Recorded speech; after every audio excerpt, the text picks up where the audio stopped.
Guys, welcome to my first video unexpectedly.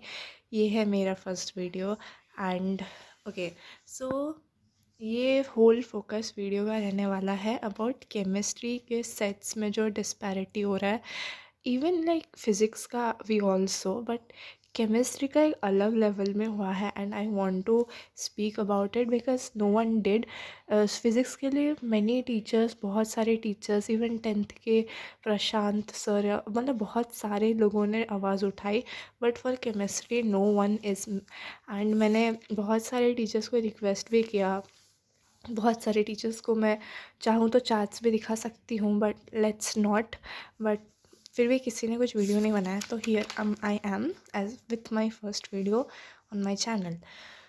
तो the first page was pretty easy and I thought कि paper easy आने वाला है, बहुत अच्छा जाने वाला है। I was very confident because ये सब मुझे आता था। एंड ये सब मतलब क्वेश्चंस भी डायरेक्ट ही है, ऐसा नहीं है कि मतलब थोड़े मुश्किल है in comparison to the other set questions. क्योंकि देखो, ये आया था बाकी सेट्स के क्वेश्चंस, ये ग्राफ आया था डायरेक्ट। और उसके बाद अगर आपने सौरभ सर का वीडियो देखा है तो उसमें ये पूरा अच्छे से पढ़ाया गया था। एंड उसके बाद ये वाला question literally previous year question है, लास्ट ईयर का। हमारे जो सीनियर्स जो पेपर दिए थे उन्हीं के पेपर का ये फर्स्ट क्वेश्चन था। ठीक है, तो इन लोग का पेपर का इतना ईजी आया था, मतलब अगर क्लियरली नहीं दिख रहा सो देखो, इसमें सेकेंडरी वैलेंस चलो इजी है, ये 51 47 2 तो बहुत इजी है भाई। एंड मतलब विटामिन कौन सा, रेड आरबीसी का तो पूरा बॉक्स है, जो रट्टा मारा उसका हो गया। वेरएज़ हमारा set was kind of competency based, जो तुमने समझा है फर्स्ट क्वेश्चन नहीं, पर तुम सेकंड और थर्ड क्वेश्चन ऐसे डायरेक्ट बुक में तुम्हें सेंटेंस लिखा हो तो नहीं मिलेगा, तुम्हें थोड़ा सा समझना पड़ेगा। एंड जिसको लुकस रीजन का प्राइमरी सेकेंडरी टर्शियरी जानते हैं वो कर पाएंगे सेकेंड क्वेश्चन। तो कम्पिटेंसी बेस्ड तो था। शायद 4 नंबर क्वेश्चन सबका सही होगा, बट मेरा नहीं हुआ बिकॉज मैंने कोऑर्डिनेशन कंपाउंड का लास्ट पेज कभी नहीं पढ़ा था। इवन कोऑर्डिनेशन कंपाउंड का लास्ट पेज मैंने आज तक नहीं पढ़ा था पूरे 12th क्लास में, बिकॉज मेरे स्कूल में एग्जाम्स में उधर से क्वेश्चंस नहीं आ रहे थे। ऑल्सो एनसीईआरटी बेस्ड ऐसा कोई क्वेश्चन नहीं था एप्लीकेशंस के ऊपर, तो I never bothered reading that page. And मैंने ट्राई भी किया था, तो मैंने फर्स्ट थोड़ा सा पढ़ा था ईडीटीए के बारे में, बट मैंने लास्ट पेज में ये लेड पॉइजनिंग के बारे में लिखा था, तो उसमें नहीं लिखा था वो। तो आई वॉज़ वेरी डिसअपॉइंटेड कि एक ही पोर्शन मैंने छोड़ा था, उधर से 2 क्वेश्चन आए थे, सेकेंड वाला बाद में आने वाला है। 5 वाला भी it was not that easy, तुम्हें थोड़ा केमिस्ट्री में स्ट्रॉन्ग रहना पड़ेगा। इसमें बहुत सारे केमिस्ट्री के पार्ट्स कवर हो रहे हैं। अगर तुम्हें ट्रांजिशन मेटल्स का अच्छे से पता है, जो भी ईसीएफ का टेक्निक और ऊपर से मैंगनेट आयन का formula, then only you can उसका आंसर शायद 1 अनपेयर्ड इलेक्ट्रॉनों का। 6 तो चलो ठीक है, तुम्हें अगर ये पता है तो हो जाएगा। 7 वाला हमारे स्कूल के एग्ज़ाम्स में आया था एंड ऑल्सो ये पीवाईक्यू है। और 8 वाला भी आई विल से कि ये थोड़ा तो दिमाग लगाना पड़ा, इवन तो मेरा सही है कूलिंग ऑकर्स, बट उसके लिए तुम्हें ये केज, टेम्परेचर का रिलेशन और सॉल्युबिलिटी का रिलेशन, ये सब थोड़ा सोच के करना पड़ेगा। बाकी सेट्स में ऐसा कुछ नहीं आया था, उनका डायरेक्ट एमसीक्यू आया था भाई। अब ये वाला आई डोंट नो मेरा ये सही कि नहीं, बट इसमें भी ली चैटलियर्स प्रिंसिपल लग रहा है, जो क्लास 11th का तुम्हें थोड़ा नॉलेज होना चाहिए इक्विलिब्रियम का। और 10 वाला आई डोंट नो, मेरा सिली मिस्टेक होगा, ये तो मेरा गलत हो गया, मैंने ये प्रोटीन्स का सोच के लिख दिया। ये मेरा पूरा रीडिंग और मतलब पैनिक अटैक कैसे गलत हुआ है ये। मैंने बायोमोलिक्यूल्स पूरा लाइन बाय लाइन पढ़ा था, स्टिल मेरे बायोमोलिक्यूल्स इतने गलत हुए ना। एंड ये वाला मेरा तुक्का सही लग गया, ये वाला होगा। पर ये भी मुझे नहीं पता है, मैंने से कुछ डायरेक्ट पढ़ा नहीं था एनसीईआरटी में, कहाँ से आया। मैंने ऐसे कुछ डिस्कस तो नहीं किया है, अपना चेक नहीं किया है। असर्शन रीजनिंग खुद ही देख लो कि कौन सा इजी है कौन सा मुश्किल है, बट फिर भी मेरे हिसाब से इजी तो नहीं है, मॉडरेट था असर्शन रीजनिंग। अभी ये देखो, ये वाला तो इजी था, ठीक है। ये सौरभ सर का शायद फर्स्ट क्वेश्चन ही था एक वीडियो में, जो PYQ of chemical kinetics, but ये वाला देखो, राइट स्टेट द कंडीशन। अब बंदा पूरा पढ़ने के बाद उसको लगेगा ये स्यूडो का फर्स्ट ऑर्डर रिएक्शन का क्वेश्चन है, मुझे भी वही लगा। बट कंडीशन पढ़ते ही मैंने बहुत सोचा, मुझे कोई कंडीशन याद नहीं आया।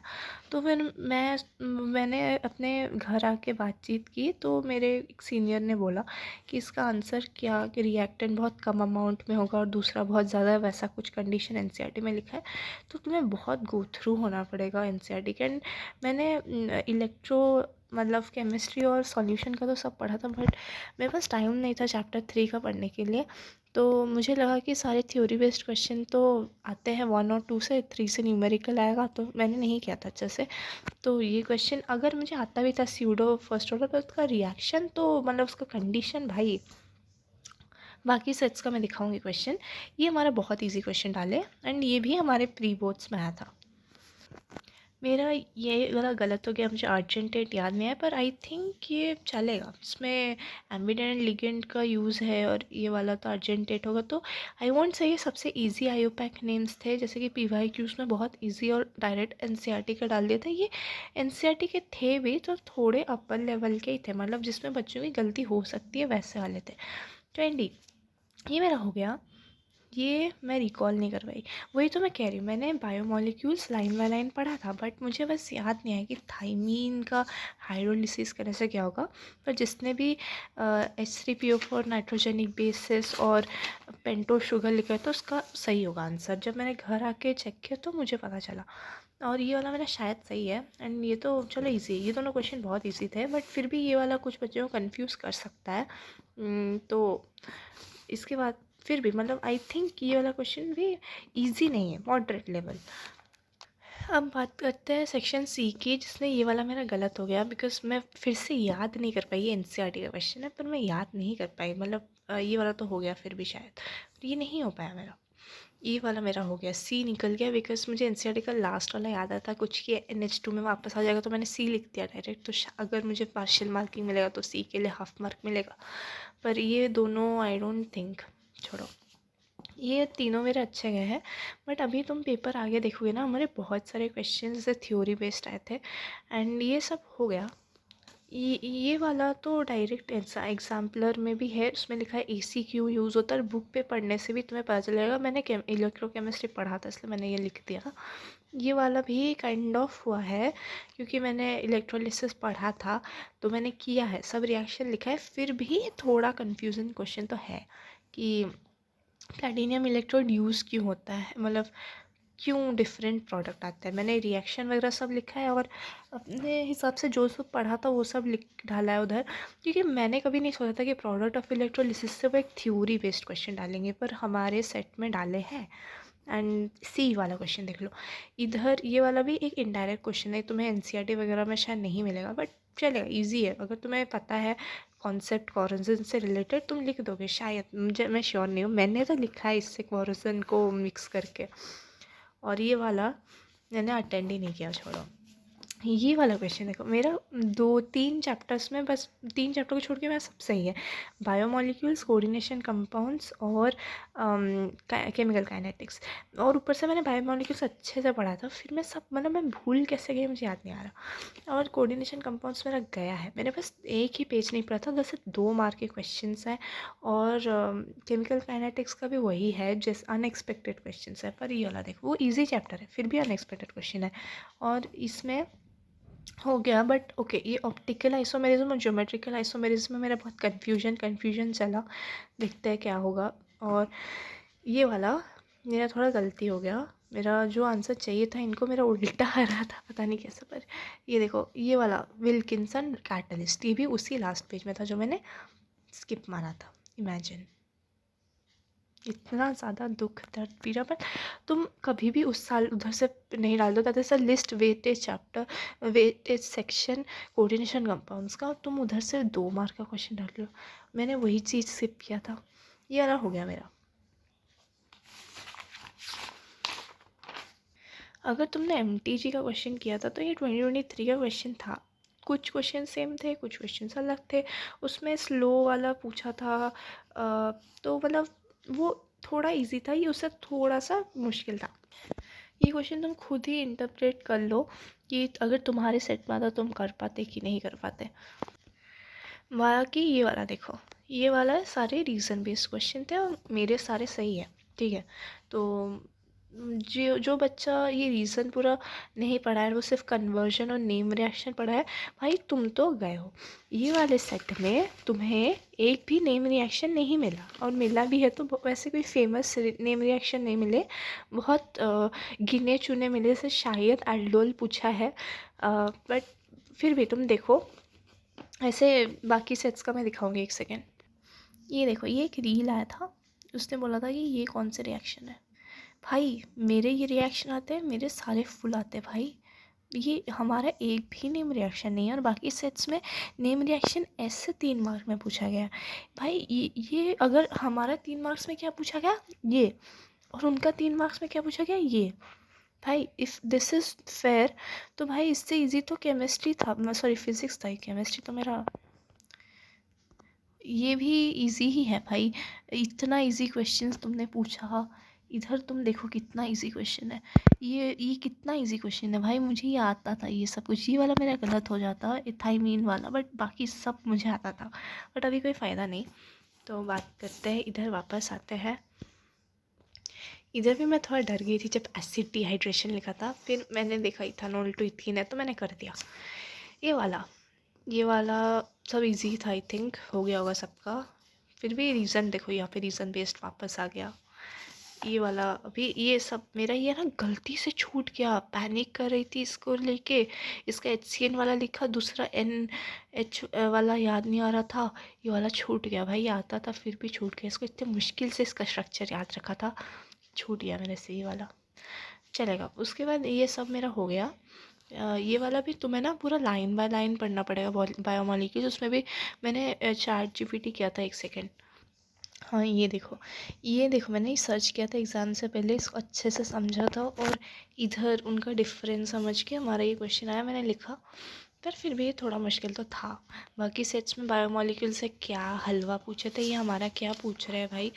उस पूरा इतना अंदर से भाई, थाइमीन का हाइड्रोलिसिस लिखो। वो 3 ठीक है, वो इम्पोर्टेंट है, पर फिर भी और भी इजी क्वेश्चन बच्चों को पूछ लिया गया इतना डायरेक्ट, पूरा पूरा हाईलाइटेड वाली चीज़ें कुछ नहीं पूछा हमें भाई। इधर आ गए हम, यानी नहीं अटेंड ही नहीं किया, ये वाला अटेंड किया, सब सही है। इसमें ये वाला थोड़ा गलत हो सकता है, ये वाला, बाकी सब मेरा सही है मोस्टली। मैंने DNF बहुत अच्छे से पढ़ा था। मैं बाकी जब मैं जूनियर्स के लिए वीडियो बनाऊंगी, शायद अगर मैं बनाई, तो मैं इतने अंडररेटेड यूट्यूबर्स को रिकमेंड करूँगी भाई। They are the best, but Saurabh sir भी अच्छे, बट आई थिंक सबसे ज़्यादा बेस्ट तो मेरे ट्यूशन सर है जो ऑफलाइन पढ़ाते हैं। उन्होंने लिटरली सब कुछ पढ़ाया था। मेरी गलती है, मुझे एग्ज़ाम में याद नहीं आया, तो ये सारे मैंने अटेंड नहीं किए। ये अटेंड किया, ये तो इजी था। ये वाला भी देखो आ गया, फिर से रीज़न बेस्ड आ गया हमारा ऑर्गेनिक में। भाई हमारा ऑर्गेनिक में नेम रिएक्शन के नाम में कुछ नहीं है, हमारे ऑर्गेनिक में कन्वर्जन भी शायद कन्वर्जन भी नहीं है। क्या है, गिव रीजंस। भाई बाकी सेट्स में आता तो तुम लोग कर पाते, हमारा सेट में आया था ऑर्गेनिक के नाम में भी इनऑर्गेनिक जैसा रीज़न ही पूछ रहे हो, फिर ऑर्गेनिक केमिस्ट्री बोलने का फ़ायदा क्या है भाई। मुझे बताओ आंसर भाई, CBSE मुझे आंसर दो इसका। इधर आ गया, ये वाला मेरा हो गया, ये कन्वर्जन था ना। हाँ, और उसके बाद इधर ये वाला अटेंड किया मैंने, ये वाला अटेंड ही नहीं किया, ये वाला अटेंड किया। ये ट्राई कर रही थी, इधर मेरा कुछ तो प्रॉब्लम आया, मैंने नहीं किया। इधर आ गई, ये वाला याद नहीं आया। NaOH होगा जिसने भी किया है, ठीक है, मुझे ये याद नहीं आया, मैंने पढ़ा भी था, नहीं याद आया। मेरे पूरा रिएक्शन सब याद रखा था, क्या पूछा ना, इलेक्ट्रोलाइट, वो भी इसका याद था। ZnCl2 और सॉरी ZnCl और NH4Cl, इसका याद नहीं आया। ये वाला हो गया, इजी ही था। ये वाला क्वेश्चन भी थोड़ा दिमाग लगाने से हो जाएगा, मुश्किल नहीं था, इजी ही था। पर फिर भी मैं नहीं कहूँगी इजी, मतलब सबके लिए इजी, कुछ बच्चों के लिए मुश्किल भी हो सकता है, मॉडरेट हो सकता है। क्वेश्चन घुमा के पूछा है। ये वाला भी इलेक्ट्रोलाइट याद नहीं करते, इक्वेशन याद करते हैं बच्चे, यूज़ याद करते हैं बच्चे। और ये मतलब क्या उसका 1.5 1.35 वो सब याद करते हैं, वोल्टेज ये नहीं याद करते। पेपर ख़त्म हो गया, तो तुम्हें बस मैं ये बताना चाहती हूँ, इस सेट को मैं बस इतना चाहती हूँ कि जैसे फ़िज़िक्स में सारे टीचर्स ने आवाज़ उठाई, ये सेट्स डिस्पैरिटी को लेके केमिस्ट्री के लिए भी उठाओ भाई। देखो केमिस्ट्री में most of the sets easy है, जैसे मैंने अपने फ़ोन में देखा है वैसा शायद यही 4 नंबर सेट था और 1 शायद लेंदी था, मुझे नहीं पता। पर और सारे सेट्स बहुत इजी है भाई, बहुत इजी है। हमारा सेट्स नहीं था, इसलिए कोई भी टीचर उसका आवाज़ नहीं उठा रहा, क्योंकि जब फिज़िक्स में ज़्यादा सेट्स मुश्किल आया था और कुछ सेट्स ईज़ी आया था, इसमें उल्टा हुआ है। पर इसका ये मतलब है कि हमारा मार्क्स कटेगा और बाकियों का अच्छा आएगा। केमिस्ट्री एक मार्क फेचिंग सब्जेक्ट है और यही हमारी एक उम्मीद रहती है कि हम 90+ ला पाएंगे, या फिर जो बच्चे को जितना परसेंटेज बढ़ाना है केमिस्ट्री का पेपर उस पर वो डिपेंड करते हैं वो लोग। और केमिस्ट्री का चेकिंग भाई, तुम लोग ने अगर लास्ट ईयर के सीनियर से सुना होगा तो फिज़िक्स में लिबरल चेकिंग होता है, केमिस्ट्री में नहीं होता है भाई। केमिस्ट्री में वो और मार्क काट देते हैं। तो मैं बस इतना चाहूँगी कि जो भी ये देख रहे हो, जो रिलेट कर रहे हैं, हमारे लिए कोई आवाज़ नहीं उठा रहा है स्पेशली ये सेट और 1 के लिए शायद, तो प्लीज़ ये वीडियो को, इस वीडियो को तो शेयर मत ही करो, बट इसके पार्ट्स के शॉर्ट्स बनाओ, रील बनाओ या फिर कंपैरिजन के रील्स बनाओ। और प्लीज़ ये सीबीएसई को बोलो कि हमारा सेट्स का थोड़ा चेकिंग लिबरल करे, क्योंकि बाकियों को जहाँ ज़्यादा मार्क मिलेगा हमें कम मार्क मिलेगा।